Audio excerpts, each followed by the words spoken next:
Raymoland, and welcome to Trails West. Since long before it attained the title of the sport of kings, horse racing has been one of the world's favorite pastimes, and nowhere did it gain greater popularity than in the Old West. This is the story of a fateful Nevada stake race, and the story begins, however, not on the western frontier, but in far-off Virginia, and it's called Half a Loaf.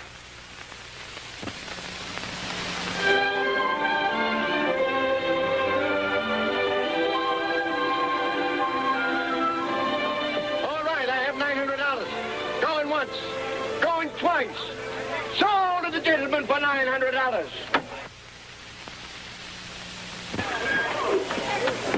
Come, gentlemen. Now, just a moment. The sale may not be quite over. I crave your indulgence for just a moment. Now what? Well, there won't be much left after the creditors are paid. I thought you might have changed your mind about Country Squire. Look, we went through all that before. This was my father's favorite horse, and he is not for sale. Well, he's way past his racing prime, and he's lame to boot. You let me worry about that. Besides, I'm taking him as part of my share. All right, gentlemen. All right, the sale is over. I know you gentlemen are anxious to get away, so I'll hurry up with the accounting. He was right, you know, about Squire. I'm willing to gamble my last penny I can get him into shape by the time the track opens. But you don't have much left to gamble with, Greg. And it costs a lot to ship a horse to Saratoga. Well, I'll squeak through. I'll tell you what. I'll pay half of Squire's shipping charges and half his keep till you find out whether that leg clears up. All right, on one condition. Oh, what's that? Half of everything I win goes to you. All right. But you get half of all the gold I dig up. Are you still going to sit out for Nevada? That's right. It's a deal? Whatever either of us comes up with, we share and share alike.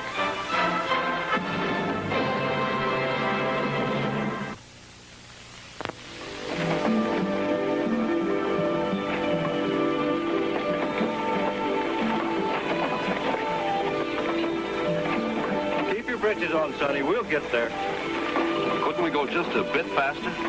Scared there won't be no gold left? No, but it's a long road from Virginia. Now that I'm on the last lap, seems I can hardly wait.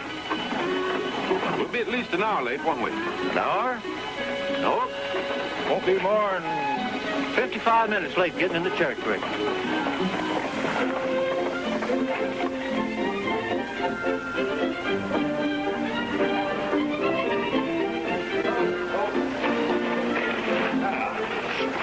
Line up, Pee-wee. Give him a good rub down. Yes, sir, Mr. Murdoch. Mr. Murdoch. What's up, Dawson? Well, boys. Hi, Murdoch. Well, we're making up a pool on how late old Charlie will bring in the stage today. Do you want in for $20? Why not? I'll take 55 minutes. Why, shucks, old Charlie's nearly 55 minutes late already. Oh, I didn't realize what time it was. Well, I guess that's one on me, boys. The stage would have to be practically within hailing distance right now, or I'd lose.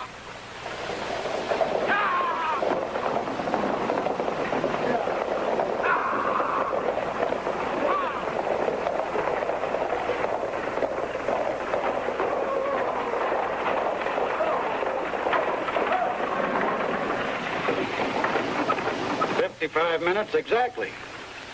You win, Mr. Murdoch. Well, now, wasn't that something? Sure pays a man to forget to look at his watch once in a while, doesn't it? Oh, sure. Well, thank you, boys. Thank you very much. Now, how about coming across to the saloon? The drinks are on me. That's a good idea.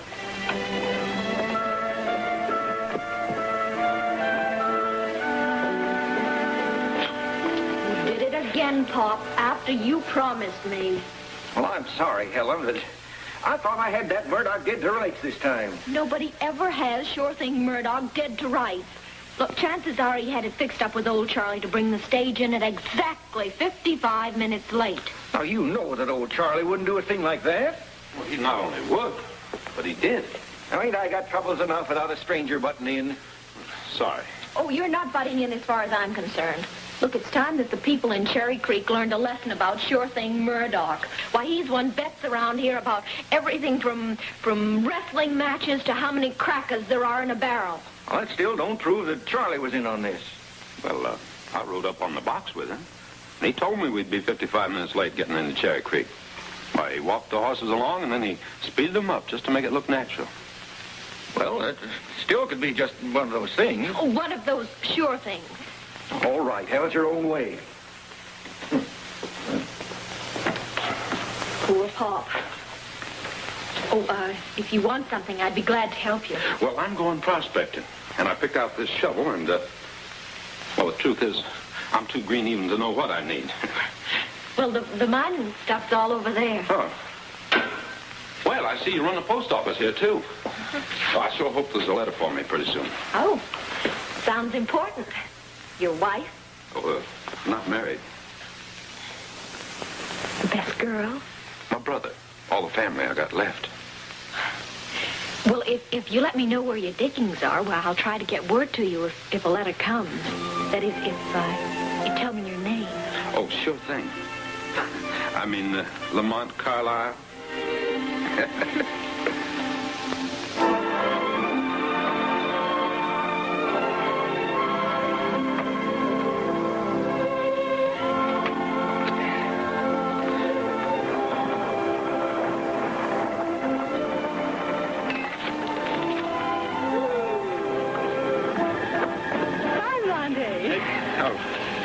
See you, Helen. You too, Pop? Yeah. Hey, what brings you all the way out here? Well, had a little supplies to run the mine. You know, before you come along, I used to be able to make the deliveries all by myself. Pop, you know why I came this time. It's lucky you sent us word you were changing your diggings to Sugarloaf Hill. You don't mean a letter finally came? On this morning stage. You know, I'm the duly appointed postmaster at Cherry Creek. But my delivering that piece of mail wasn't good enough for her.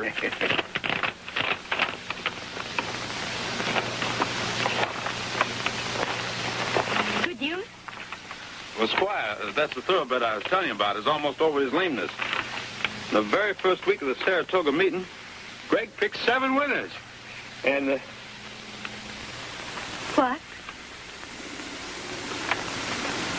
nothing but losers ever since. In fact, he's flatter than a flapjack. Had to take a job in the stable. Yeah, I wish I could send him a little money. The truth is, I'm almost busted myself. Well, I guess I was dreaming to think I could find a gold mine. Well, wake up and quit dreaming. I think you've been standing on one. A gold mine? Right here, you mean I'm standing on it? Well, what'd you expect, Nuggets? I've done a little prospecting in my day. That looks like pay dirt. Just don't stand there. But I... Butts is for billy goats. Get your claim markers up. You can ride into town with us. And bring plenty of those samples for your sayer.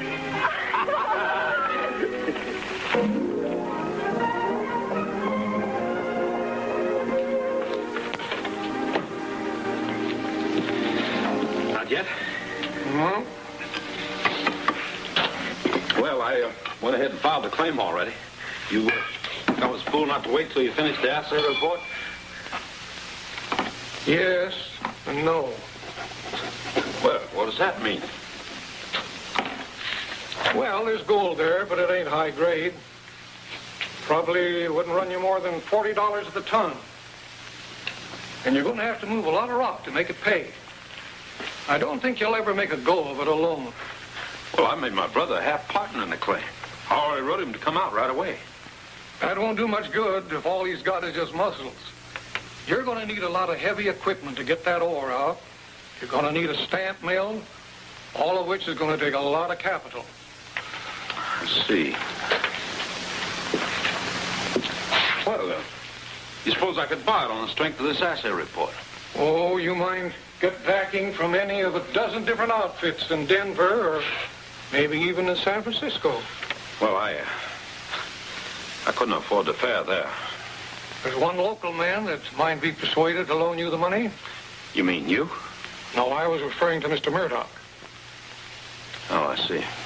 Well, I'm kind of afraid to do business with him. He's the only man in these parts with the cash you're looking for. So if you don't want to do business with him, you just ain't doing business.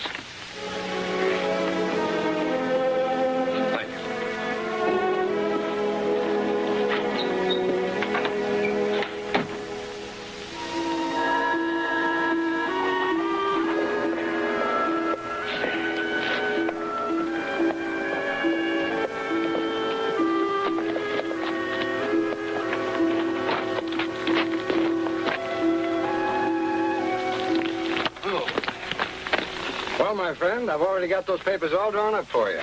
That's so. Yes, sirree. You'll never find moths growing on any proposition Samuel T. Murdoch is interested in. Well, it must be a pretty good investment. Because I understand you never back anything that's not a sure thing. That's right. I like sure things. And that's what you've got right here, a sure thing. But the proper equipment, that is. Without it, you've got nothing but calluses. All right, let's see the papers. I'm only charging you 10% interest. And the payment on the principal won't be due for 90 days. That's mighty soon. And to save time, I've already made out a draft to the Great Western Mining Equipment Company in Sacramento. You just endorse it and get it in the mail right away, and you'll be able to make those payments like they were peanuts. Yes, but according to this agreement, if I should happen to default, you get to mine. Oh, well, now, a man puts up $15,000, he's entitled to protection. Anyone else you'd borrow from is going to demand the same thing. Well? Just pen and ink in my tent.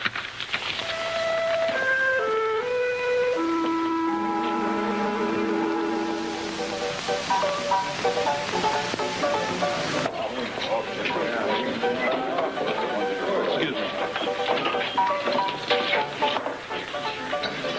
You sure put one over on me, didn't you, Murdoch? Well, I can't imagine what you're talking about. This letter from the Great Western Mining Equipment Company informing me they won't be able to make deliveries on that equipment for at least 120 days. Well, now, that's a real darn right shame. Oh, I knew you'd cry your eyes out for me. Especially since the first payment on that contract is due you in 90 days. You found yourself a sure thing, all right, didn't you?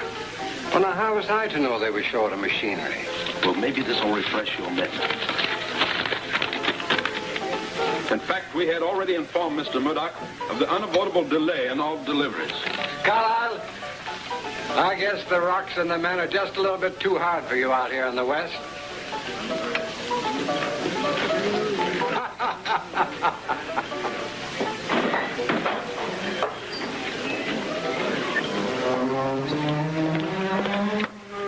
What'd he say?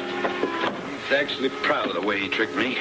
The worst part of it is, it's like he says, all according to law. Well, can't you get your money back and buy the equipment somewhere else? Not a chance.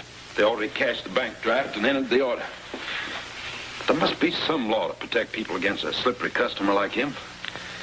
No one in this town's ever had the courage to take Murdoch to court. Maybe it's about time someone did.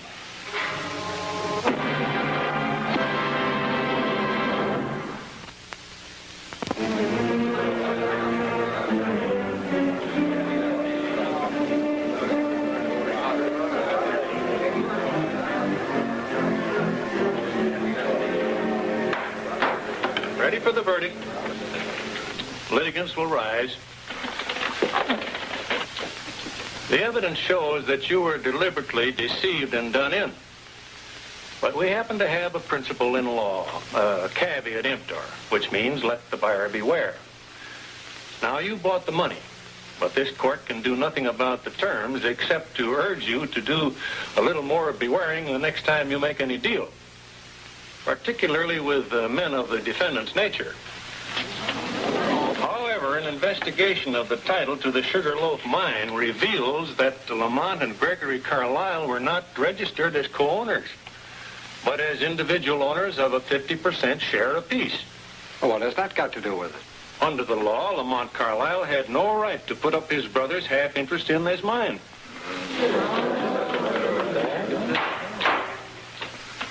It is therefore the decision of this court that S.T. Murdoch can foreclose only on Lamont Carlisle's half interest in the mine, and that Gregory Carlisle's separate half interest shall remain free and unencumbered. Court is adjourned.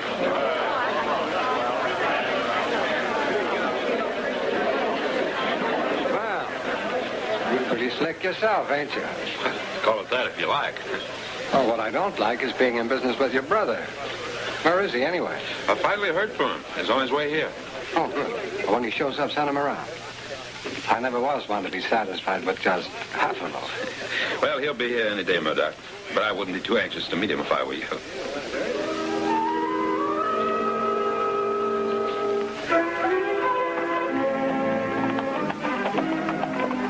Ray?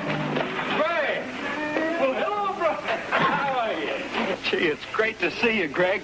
Maybe you don't think I'm glad to see you. Well, what took you so long? I thought you'd never get here. Neither did I. But the only way I could cross country was on old Squire's back. Good old Squire. I just couldn't risk laming him again, so I took it in real easy stages. Every now and then I had to stop off to earn enough for grub. Well, hello. You're Greg. That's right. This is Helen. Well, I see you really did strike it rich up here, brother. And I don't mean just the Sugarloaf mine. Oh, Greg, listen, about the mine. Out of the way, everybody! Get back! Out of the way! Get back!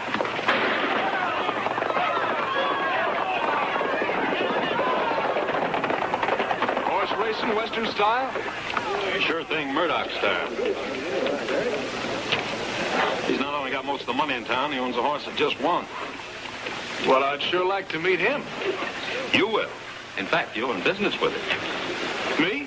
Here he comes. Now, this is my brother. Well, the long-lost brother. You know, I actually thought he made you up. Slick enough to, you know. We Carlyles don't consider being called slick a compliment. Oh, well, now, I didn't mean no harm. Me, I like everything slick. Men and horses. Never saw a breed like that before. What is he? A thoroughbred. Oh, my mistake, I guess. I never would have picked that horse for a thoroughbred. Listen, mister, I think... Greg. You were saying? Never mind. That's too bad he doesn't amount to more. I'm sort of running out of horses to race against Starhill. But, about the mine. Later. My brother and I have some things to talk over first. I'll be over at the saloon. Thoroughbred, eh? Why wouldn't you let me take up his challenge? Or are you so set against betting? Like I said, we got things to talk over. Bring it over. Yeah.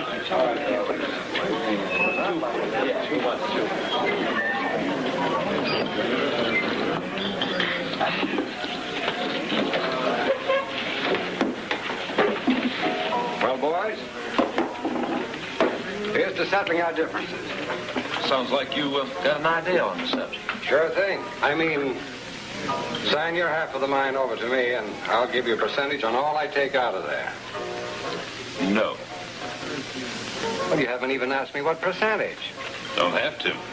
Why, you'd rig the books so that even the mother lode wouldn't show a profit. You just don't trust me, do you, boys? Well, do you have a better solution to the problem? Yeah. A little stake race. Our half the mine against yours. You mean Starhill against your horse? That's right. What do you say? Well, I'd want to sleep on it. Well, I told you to back down, Greg. He only likes a sure thing. Said I'd let you know in the morning, didn't I? Well, suit yourself, Murdoch. Come on, Greg.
Start, Mr. Murdoch. Start your race down at the rock slide. And finish up at this point up there. That's about the right distance. All right, let's get started. I'll be waiting down here.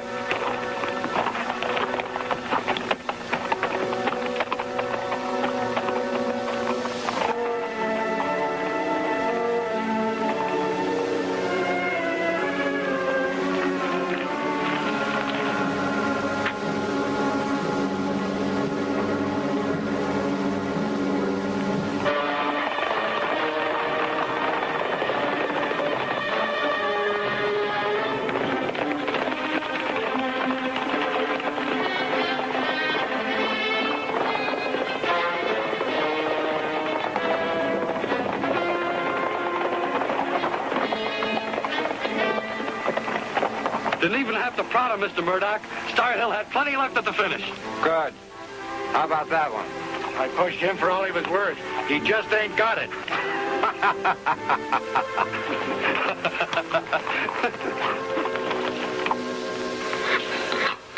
Heard Murdoch was looking for you boys. Over at the hotel.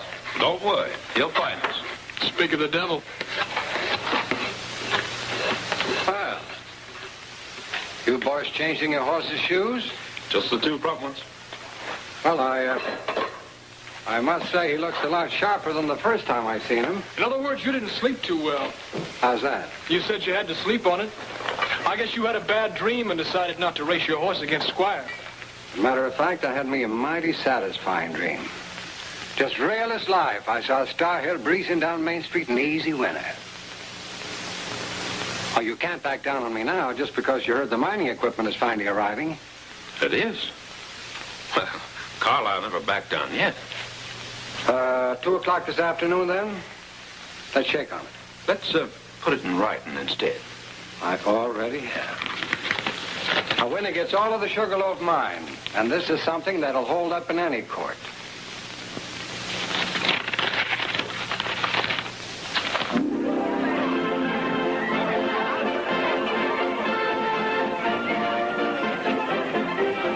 Come on, Tate. You shouldn't have let Murdoch trick you into this. Well, half of mine's no good anyway.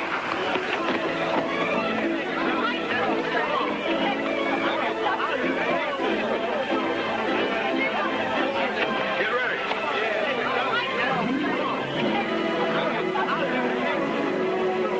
One, two.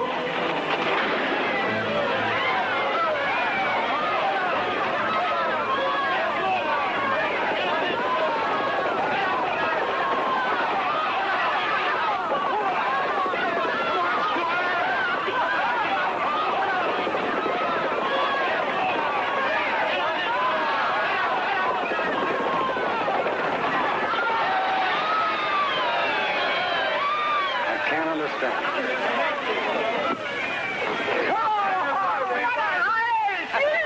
I just can't understand it. Well, it's not so hard to understand, Murdoch. We just tore a page out of your book. Now, how'd you work it? What'd you do? Well, I knew you'd never make the bet unless you figured it was a sure thing. Which meant that you'd probably kidnap Squire and hold a test race. That still doesn't explain it. This will. We put these heavy shoes, weighing 4 pounds apiece, on Squire's front hooves for your race last night. That slowed him down. And this morning we put the regular shoes back on. Yeah, nail them up over your mantle. Winning that horse race was only the beginning for the Carlisle brothers. For the Sugarloaf mine became one of the most productive in the history of the Old West.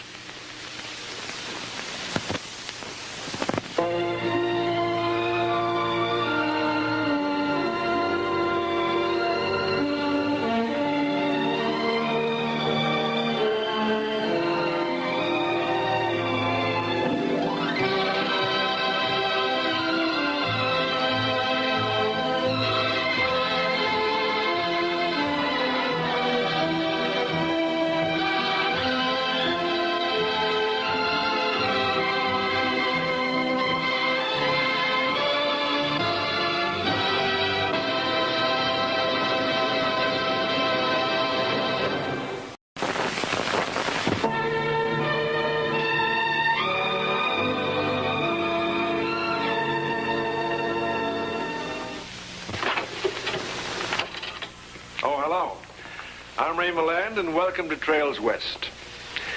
Since long before it attained the title of the sport of kings, horse racing has been one of the world's favorite pastimes, and nowhere did it gain greater popularity than in the Old West.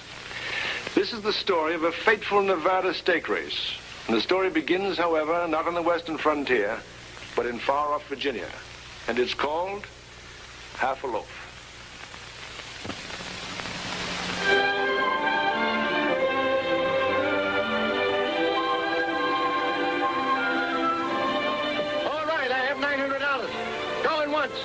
Going twice. Sold to the gentleman for $900.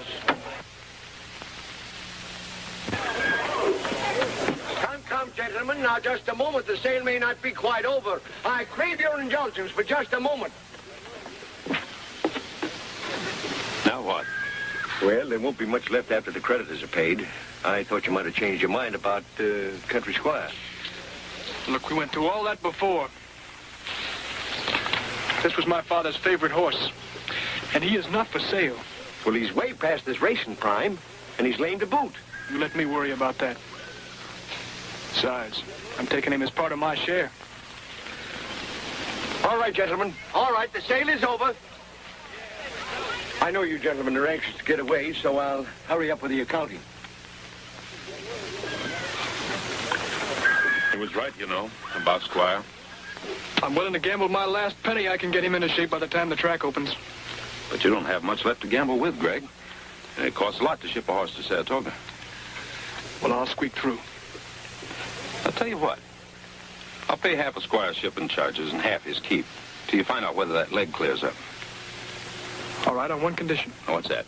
Half of everything I win goes to you. All right. But you get half of all the gold I dig up. Are you still going to sit out for Nevada? That's right. It's a deal? Whatever either of us comes up with, we share and share alike.